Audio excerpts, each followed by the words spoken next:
photographié ces brocantes Preuilly-sur-Claise depuis 2003, par goût, parce que j'aime les objets inanimés, hétéroclites et anciens, qui ont, comme disait le poète, une âme. Mais aussi grâce à la révolution technologique qui, dans les années 2000, nous a permis de photographier en numérique.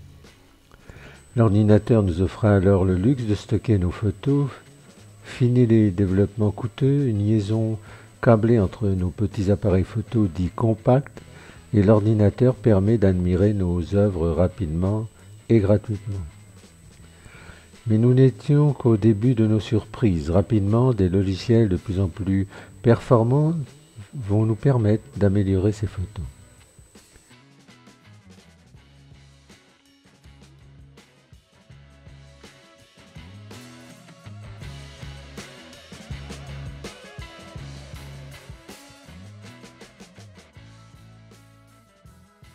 Par cette vidéo, je voulais vérifier si les brocantes devenaient de moins en moins attractives comme le pensaient certains. La brocante serait mise à mal par l'économie collaborative, mais également par la vente en ligne d'objets anciens d'occasion, parfois remis en état. La concurrence est aussi présente de la part des enseignes de l'économie sociale et solidaire, les magasins d'achat-vente et les dépôts-ventes. D'autres pensent au contraire que la brocante profite de l'essor du vintage et de certaines modes de niche. De plus, certaines brocantes disposent d'une renommée nationale ou locale et d'un prestige qui en font un lieu festif plébiscité. D'autant plus qu'en raison de l'inflation et de la baisse du pouvoir d'achat, la brocante retrouve un nouvel élan, un nouvel essor, avec une modification de l'offre. Aux bibelots, vaisselle et tableaux s'ajoutent des ventes de vêtements d'occasion, d'appareils électroniques au détriment du mobilier. Même si la brocante de Preuilly-sur-Claise n'est pas la synthèse parfaite des brocantes en France, en reprenant mes photos de celle-ci, on peut se rendre compte de l'évolution de la variété de l'œuvre des exposants. Pour les locaux, c'est le moyen de redécouvrir ces moments joyeux au cours d'une vingtaine d'années. On revoit certaines personnes qui ont eu le bonheur d'avoir vieilli, d'autres d'être devenues adultes et d'autres, hélas, qui nous ont quittés.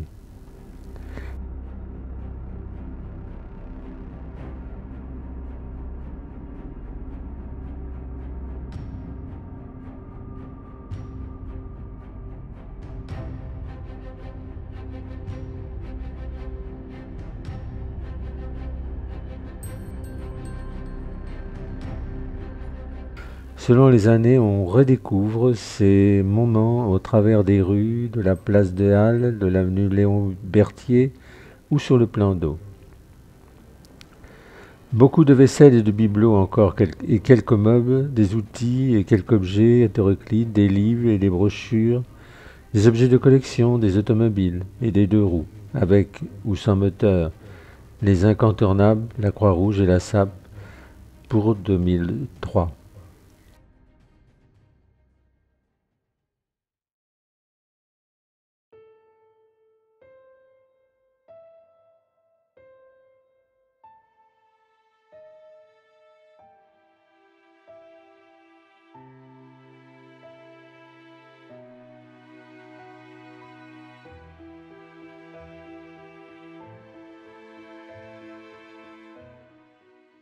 Si, c'est avec le Spearshot que j'ai fait les photos de 2003. Même si le JPEG est dit destructif, on arrive néanmoins à améliorer la photo en supprimant la ou la surexposition.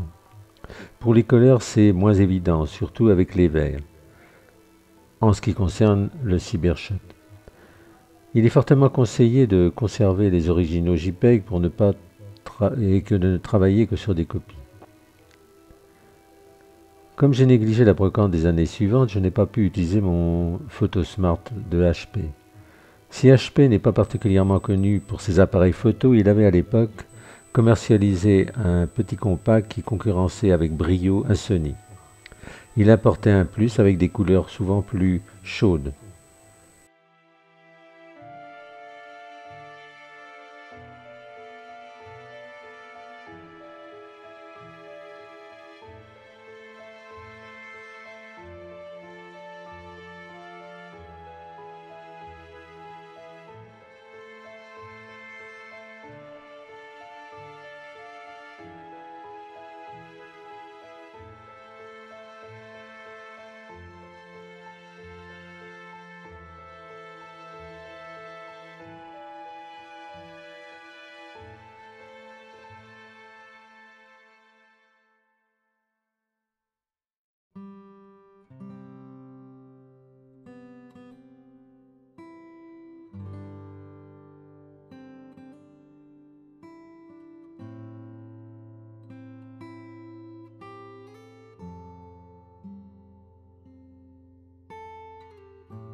Pour faire ces photos, j'ai personnellement acquis dans un premier temps un Sony Cybershot DCS en 2002.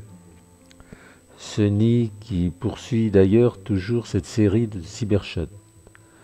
En 2005, je l'ai remplacé par un appareil HP, le Sony ayant rendu l'âme.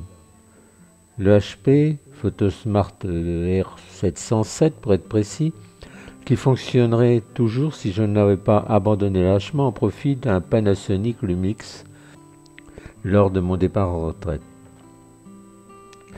Jusqu'alors, les appareils numériques offraient des possibilités réduites. Je n'utilisais à l'époque que le zoom et n'utilisais pas la possibilité de filmer puisque j'avais une caméra Panasonic plus fiable.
Elles ont été faites avec mon Lumix, en JPEG également. On aurait eu plus de différence si je les avais faites en RAW. Néanmoins, l'amélioration de la technologie, le nombre de pixels, pourtant minimisé par certains, se ressentent sur le résultat. L'image est plus nette, les visages sont moins figés, les couleurs sont plus belles, plus respectueuses de celles que l'on peut observer. De grands pas ont été franchis par les techniciens. L'IA, l'intelligence artificielle, a déjà fait son apparition, mais sans être très convaincante.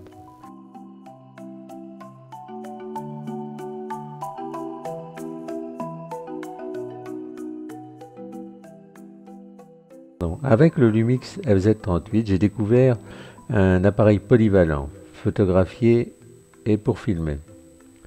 J'ai pris conscience que si l'automatisme avait du bon, il ne permettait pas d'évoluer en photographie. Il fallait s'intéresser de plus près aux réglages offerts par ces nouveaux appareils.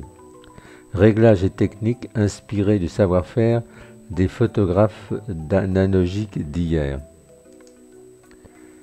Le Lumix m'a permis d'obtenir un niveau de qualité supérieur et j'ai pu m'initier aux bases de la photographie en acquérant progressivement la maîtrise des fameuses trois règles de base de la photo. L'ouverture, le temps de pose et les ISO.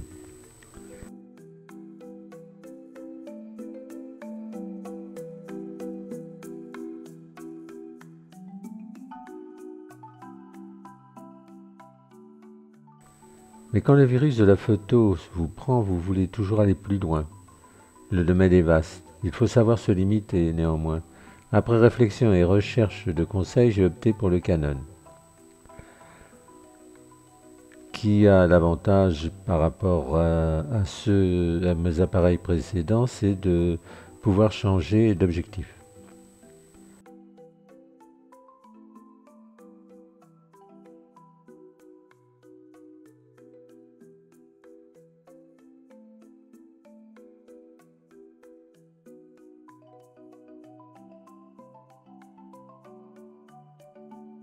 Les suivantes ont été prises en RAW avec mon Canon 770D de l'époque. Globalement, les couleurs et les photos sont plus belles encore, plus proches de la réalité. Les ciels notamment, les nuances sont plus présentes. Le logiciel m'a permis d'apporter plus de finesse dans la correction de l'image faite en RAW et m'a offert plus de possibilités, même si lors du traitement de masse on tente de normaliser ces paramètres selon notre goût en se limitant de corriger au final le blanc et le noir.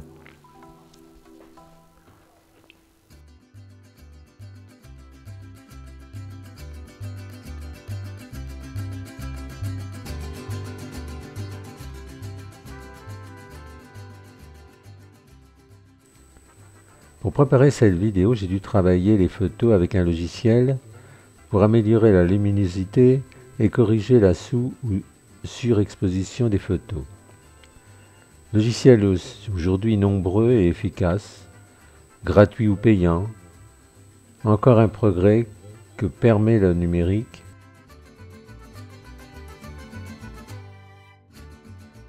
Les photos faites avec le Cybershot de Sony et le Photosmart de HP sont en JPEG. On ne connaissait pas encore le format RAW, format que j'ai découvert avec mon Lumix en 2014, alors que j'aurais eu la possibilité de le faire depuis 2010 puisque je le possédais depuis cette année-là.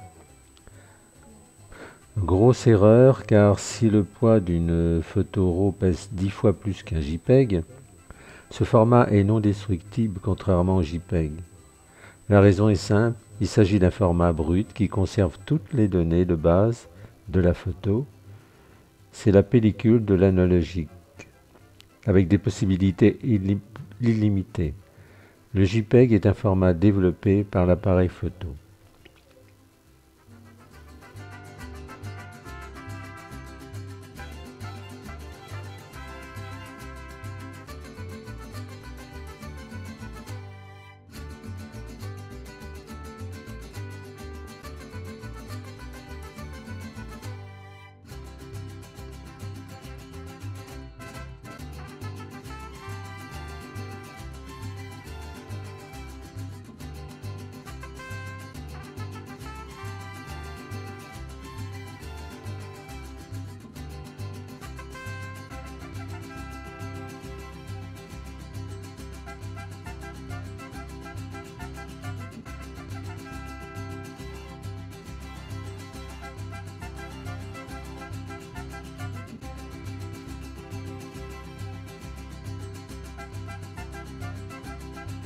Alors des conseils pro pour la brocante. Le premier, c'est la solitude et la rapidité. Ce sont les meilleurs amis du chineur. Il est recommandé aussi d'être seul pour chiner. Ce n'est pas contre votre famille ou vos amis, mais les meilleures affaires se font quand on est seul et pleinement concentré. Pour la rapidité, lors d'un vide-grenier, vous devez affronter certains rivaux. Vous n'êtes pas seul à chercher de nouvelles pépites. Alors soyez rapide et restez attentif. Le second conseil, c'est l'efficacité. Alors l'ennemi numéro 1 du chineur est l'hésitation. À trop vous dire « je vais réfléchir », on n'est qu'au début de la brocante, vous risquez de perdre l'appel rare. C'est peut-être aussi l'argument du vendeur. C'est à voir. La brocante appartient à ceux qui se lèvent tôt. Troisième conseil.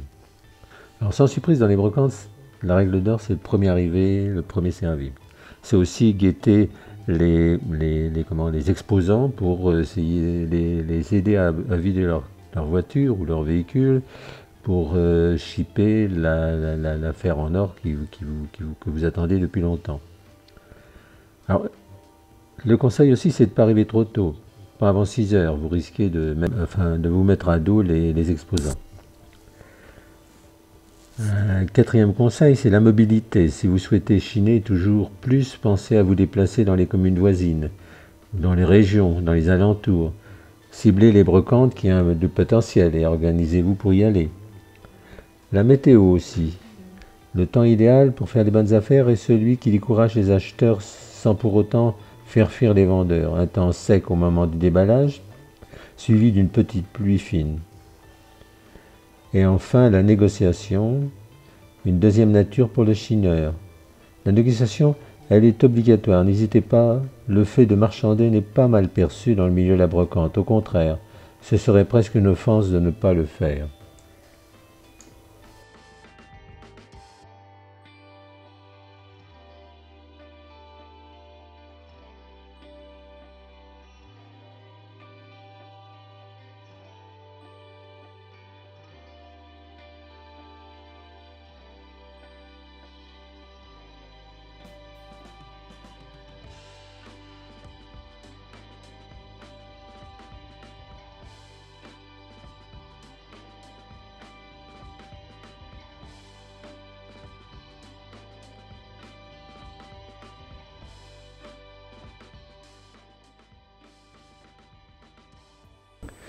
Les brocantes mêlent nostalgie, plaisir et bonne fortune. La brocante, pour les passionnés, c'est la recherche d'un objet rare qui accroche le regard dans un éventuel bric-à-brac. C'est un lieu idéal pour les collectionneurs. Bandes dessinées, livres de toutes sortes, pièces de monnaie, porte-clés, petites voitures, timbres, tableaux, bibelots, disques, CD et cassettes, cartes postales, etc. Toutes sortes d'objets pouvant faire l'objet de collection.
Cela aussi, c'est de la brocante. C'est le plaisir d'arpenter un village pour observer attentivement les stands des différents exposants pour trouver l'objet parfait, la pièce rare pour un prix le plus raisonnable possible. Le plaisir d'avoir déniché la plupart de ces objets au milieu d'une multitude de choses leur donne un petit goût particulier.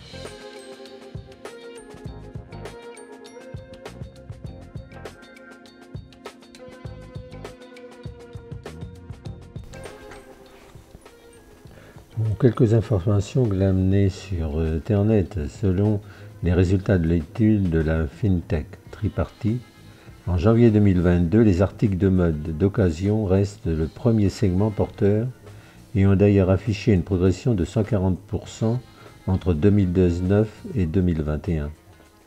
D'après les résultats d'une enquête d'opinion publiée par le site d'annonces.fr, en avril 2022, 81% des sondés affirment que l'achat d'articles de seconde main leur permettait de réaliser entre 25 et 50% d'économies. Cela permet de ne pas avoir à payer de prix fort en période d'inflation et pour 47%, c'est devenu presque une habitude d'acheter d'occasion depuis 2020.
Parmi les brocantes les plus populaires en France, on citera celle de Lille, bien sûr, établie sur plus de 80 km et organisée pendant 2 jours. La braderie a accueilli en 2022 plus de 8000 exposants et commerçants, dont la plupart sont des riverains. La brocante s'établit sur un périmètre de 120 hectares et pour l'organisation, plus de 34 heures d'activité sont nécessaires. Pour l'édition 2022, ce sont plus de 2 500 000 visiteurs qui étaient attendus. Par rapport à d'autres événements du genre, c'est bien un chiffre énorme. La braderie de Rennes, par exemple, enregistre près de 400 000 visiteurs chaque année.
Quelques années maintenant, le vintage à la cote. En 2023, les années 70 et 80 sont très en vogue.